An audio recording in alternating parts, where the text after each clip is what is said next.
Alright guys, welcome back to Finalizing Automotive. On this episode we are going to be recharging a 2020 Chevy Equinox with a 1.8 turbo. It takes that new freon R1234yf. So let's get it in here and let's get to work.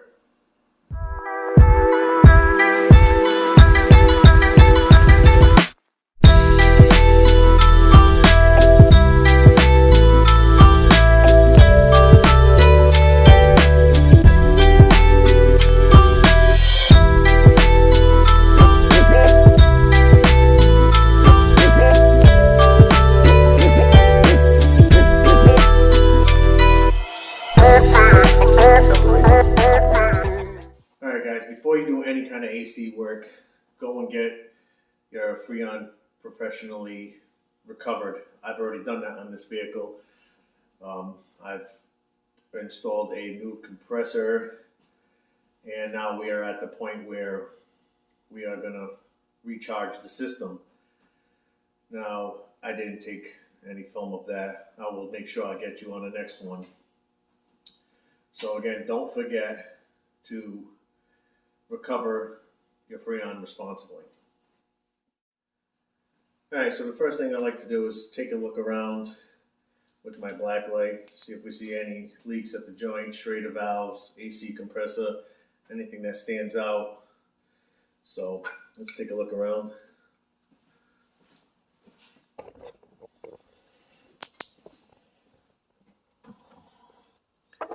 Alright, so you got your lines there. I don't know how this is going to come out on camera, but got the Schrader valve down there. So got this one up here. Let's take a look at this one here. Since it's in my hands and it's easy to grab here. Alright.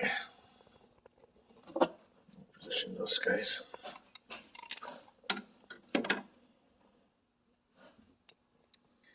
Alright. So I'll take another look at the other side too. It's going to be a little hard to do with your camera, and then I'll take a look at the lines coming out of the AC compressor down there, and we'll get you to the next step.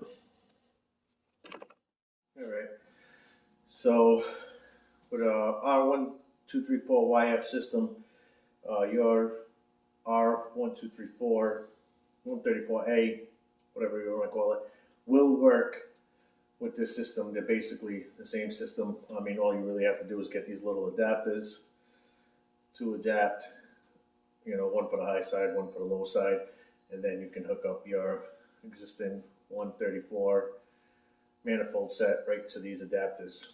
So let's get this hooked up. And all right, we got our gauges ready to go here. So on the high side, we've got the adapter in between. This twisted down into the open position. And on the low side, we have done the same thing. That is now open. So as you can see here, our gauges are at 0 psi. This is in Celsius, so I'm going to have to do a little bit of conversion. If you're not afraid of math, getting a focus. There you go. They're in Celsius, so I'll have to do a little bit of conversion. Sorry about that focus, guys. And our manifold gauges are both closed right now. And we got our vacuum hooked up to the yellow line. Again, like I said, I'm going to run a vacuum for about an hour. Make sure, most people are saying half hour, but I feel a little bit more confident with an hour. And then I will let it sit for about 20 minutes. Before we start filling it with freon. So let's get this process going. And turn on our vacuum. Going to get a little noisy here. As you can see, our gauges have not moved yet. So now with our vacuum running, pulling the vacuum on the yellow line here, we will open these up. We'll start pulling the low side, and then we will pull the high side. And now we'll let this run for about an hour now, and we'll be back to hold. Alright, so we're back. It's been over an hour. And as you can see, we are in a vacuum of -1 bar. Now we'll have to do some conversion on this to see what it is in inches of mercury. So now with the vacuum pulled on it, we can close the low and high side. And we will shut off our vacuum pump. And we'll see how long we hold for. I mean, this is not a good test to do for checking for leaks. I mean, I've had tests fail often, the whole vacuum, and then you start putting freon in and it leaks out. So when we go and put the freon in, we're going to put it in small amounts and test for leaks as we're doing it, so we don't, put as least in the atmosphere as possible. So let's go convert this from bars into inches of mercury. All right, so I've got it pulled up here. -1 bar is going to be 29.5 and change of inches of mercury, so that's about -30. So that looks like it's working out pretty good. Now we'll close the door of the shop, get my ambient temperature up to around 60 degrees Fahrenheit, and then we can start injecting freon into the system and test it for leaks. All right. So 20 minutes later, you can see that we are still holding vacuum. Again, this is not an accurate test by any means to test for leaks. Nitrogen is one of the better ways, but we can also use a sniffer. This is a 2020, so I'm not going to go to nitrogen now. I think my visual inspection, and when I've used the sniffer, I think this is going to be enough for this vehicle, but sure, you can always use a nitrogen test, and maybe I'll show you that in another video. But for here, we're ready to go again. High and low side still closed. And now we have 123yf freon on the bottle ready to go. Again, this tap is going to be different for 1234A. So make sure you're using the right one. So just so you can't cross-contaminate. So we're going to get you set up there and start introducing freon to the system. Now we will start introducing freon into the system. You can hear in the background, my sniffer is ready to go. And I'm going to check for leaks here. We are still closed on the high and low side here. So I'm going to open up the can. Start introducing freon here. I'm going to check for leaks here. We have nothing. Now, from here to here, we do have air in the system. We do not want this air getting into the system because we are still holding vacuum here. So we're going to purge a little bit here.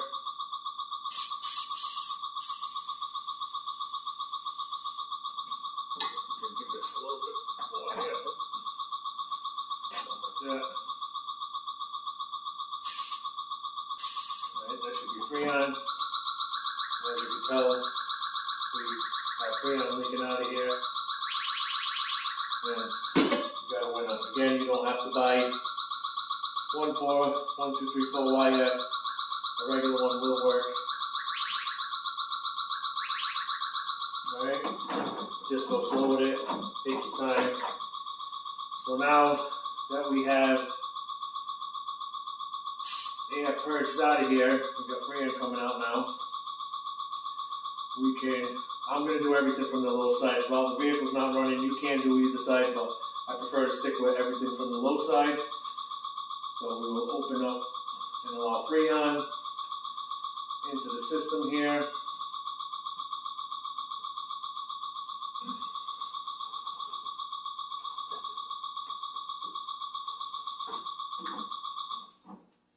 Shut that off.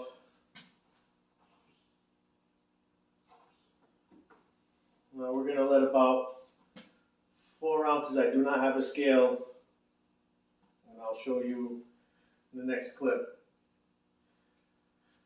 The system takes 45 ounces, so we're going to be pretty close with smaller amounts of cans. I mean, if we had a big cylinder, I would definitely recommend getting a scale. But because we're dealing with little 8-ounce cans, we can, get a pretty close amount of what it is, plus what our gauges read when it's running. We know our ambient temperature, so we're going to get pretty close, almost damn near exact, the amount of freon in the system.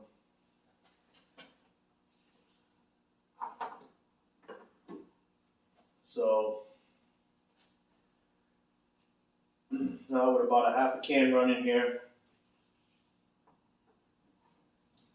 I'm going to go ahead and start testing for leaks. Making sure I'm not leaking out of my gauges, out of my hoses.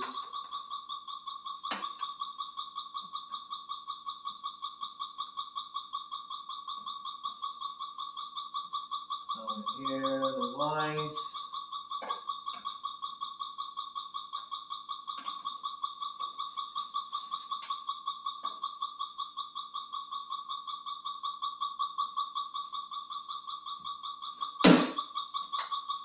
Turn up our sensitivity, double check.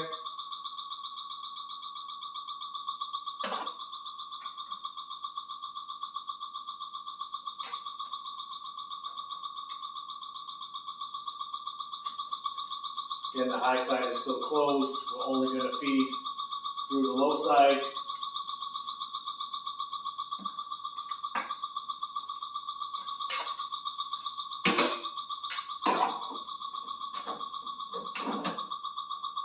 We're going to close now. We're about a half a can or so. Don't want to introduce more than we have to. And we're going to continue checking for leaks.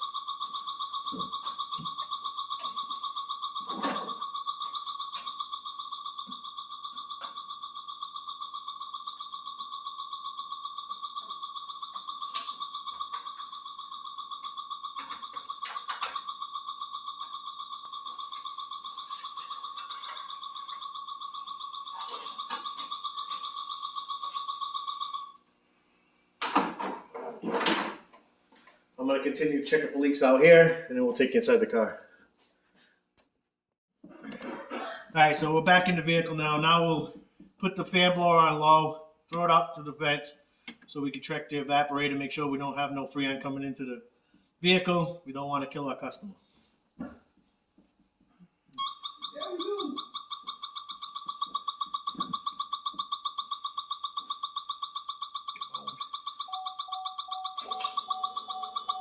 Again, fan on low. Don't need to kill the fan. Test inside the vents. Make sure you're coming out the panel only. You don't want to go into the floor using defrosts. We'll recirculate it too and make sure that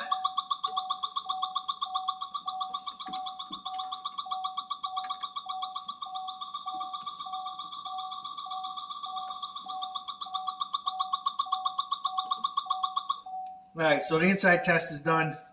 We'll continue filling the system from here. I think we did pretty good. I don't think we have any leaks. So now that we have tested for leaks, I'm pretty confident that we have no leaks in the vehicle. We can open this up, let as much freon as we can back into the system.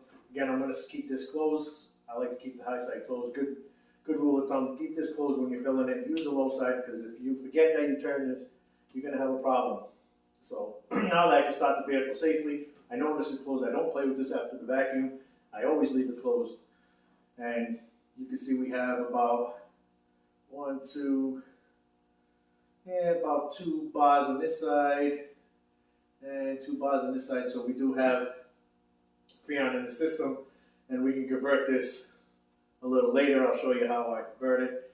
We'll hit the computer and do our formula, type in some numbers, and we'll get the answers. So with this pressure equalized now, I will start the vehicle, turn on the AC compressor, and let's hope it kicks on.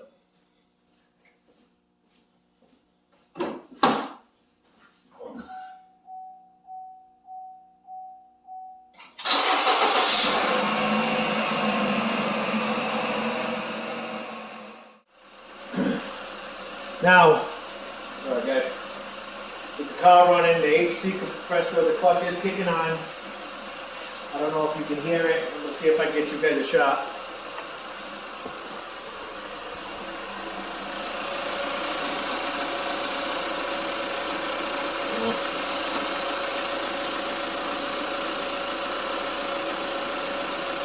Now, obviously, I can't get you guys a shot.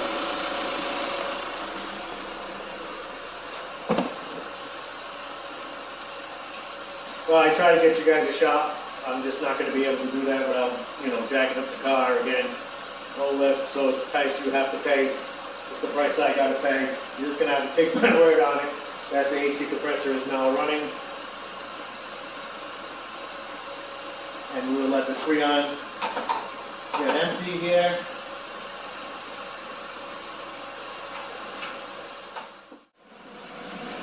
Alright, so we got our first can empty, finally. I mean, it's 40 degrees outside here in New England, so it's going to take a little longer. The can keep freezing up. So I might put it in a bucket of warm water to keep it from freezing and, speed up this process a little bit. But now what we're going to do is we're going to close our tap here. We're going to close our low side again. We do not want to introduce air into this system. It will turn the inside, the air turns into acid. So we'll close this here, close this now. We'll take our tap off.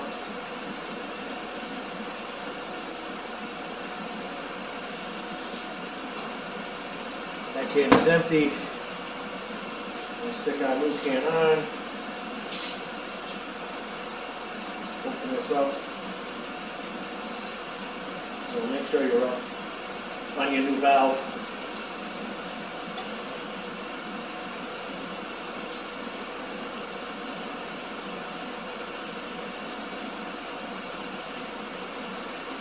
Tighten this up. Stick our can back on the line. Again, remember both valves are closed. We'll open our can up.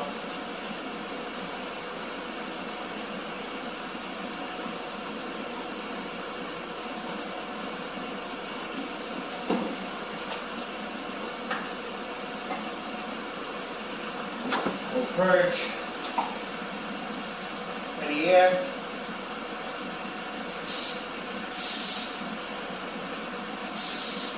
Should be good. Take our leak detector. So we're not sucking any air. No freon escaping.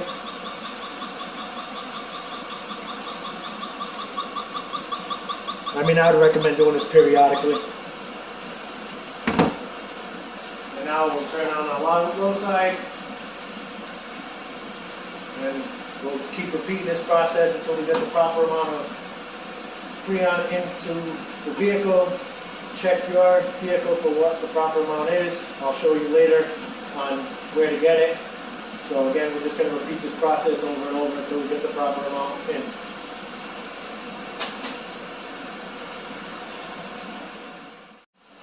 Alright, so now we've got the proper amount of refrigerant in the vehicle. So what we'll do is we'll close our can. We will close the high side of our gauges. So now there is no pressure in this line. We will open up the high side so we can suck the refrigerant out into the low side. And now we will close the low side and the high side. So, kind of like we purged the whole system, we should have no refrigerant in the manifold gauges.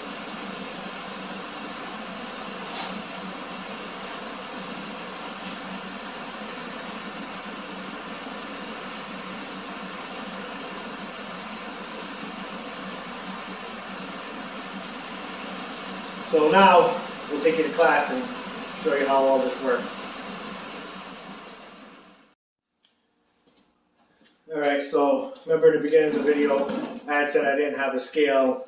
This one was pretty easily to, not to use a scale because of the fact that we're doing smaller doses in cans and we can get the proper amount or pretty damn close to the proper amount in the vehicle.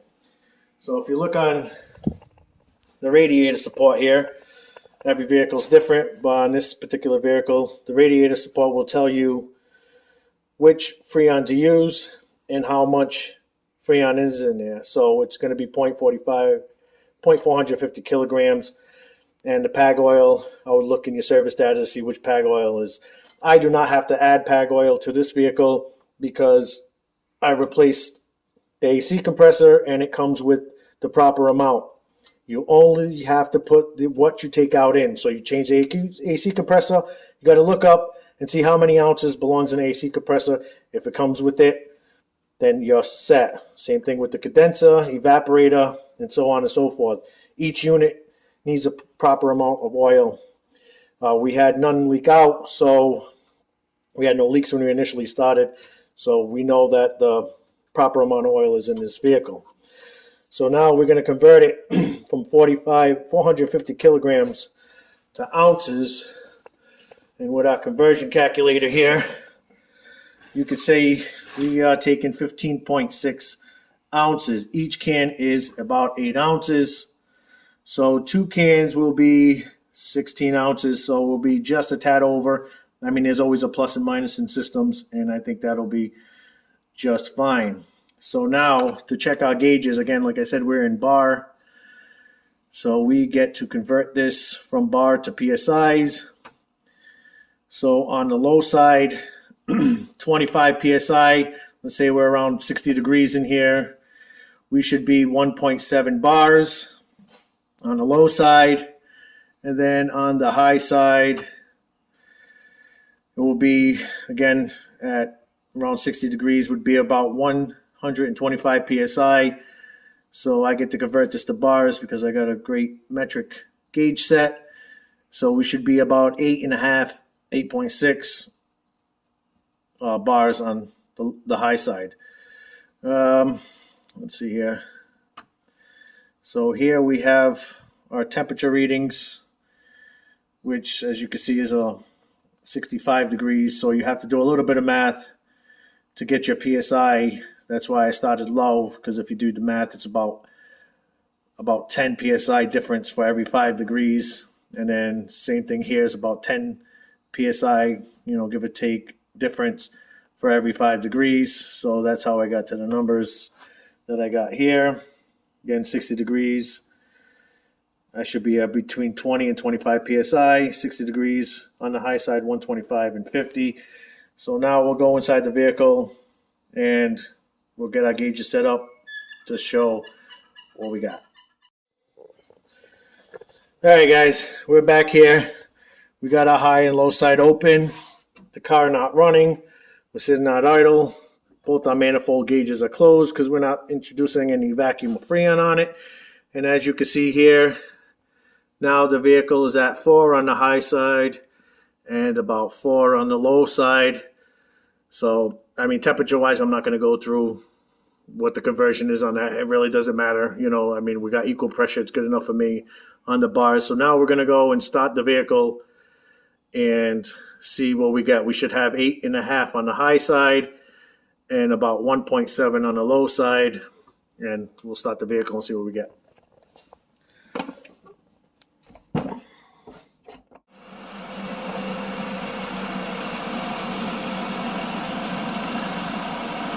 So as you can see here, we know we got the right amount of freon in the vehicle. We're a little bit higher, but it's also the AC compressor is kicking in, plus it's colder, so that's going to change the temperature. We got about 2 bars on the low side and just about 10 on the high side. And I think we're well within range. The measurements I took was for a little lower end, so I bet you if I calculate those measurements, I will be dead in the center there. So just got to calculate bars into PSI on a metric gauge. So we'll go inside the vehicle and check the temperature coming out. So let's get the inside temperature of the car coming out the vents here. As you can see, we got 26, 25, 24, 23. I mean, that's a little bit bullshit because, I mean, this is air temperature, but it's pretty damn cold. So I think we're good here. We'll double check our bar here.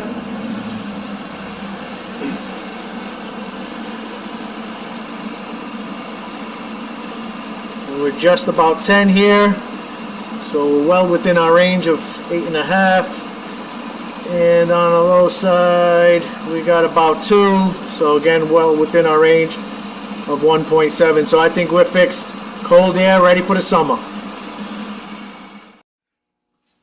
All right, Charlie, car's all set. Ready to get out of here. Thank you very much. All right, my friend. It's a pleasure. You got Have it. a great weekend. You too, buddy. Another satisfied customer here at Piranha 10 Automotive.